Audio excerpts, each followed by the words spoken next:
A ceasefire in Syria has been extended to the northern city of Aleppo, hours after dozens of people were killed in a day-long battle. Human rights observers estimate up to 300 people have died in the last 2 weeks, killed as government forces and Syrian rebels battled for control of the country's largest city.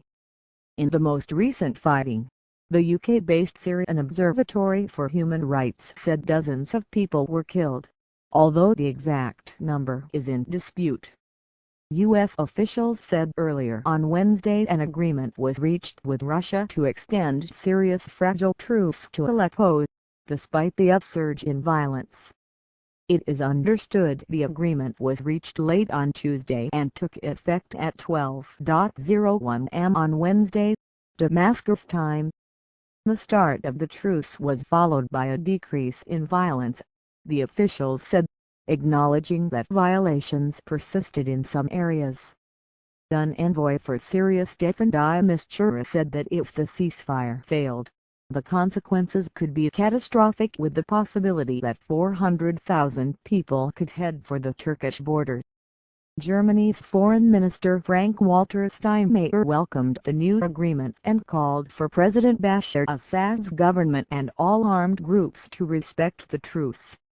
On Tuesday, Syrian state TV said a hospital in Aleppo was hit by a rebel rocket attack, killing several people and injuring many more. On the same day, the United Nations Security Council unanimously passed a resolution condemning attacks on health facilities.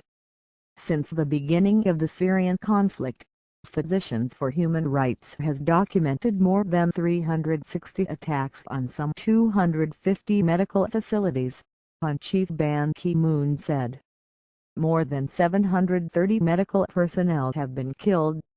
Meanwhile, the commander of Jordan's border guard forces said the number of Syrian refugees gathered on the Jordanian border, waiting to enter his country, has risen to a new high of 59,000.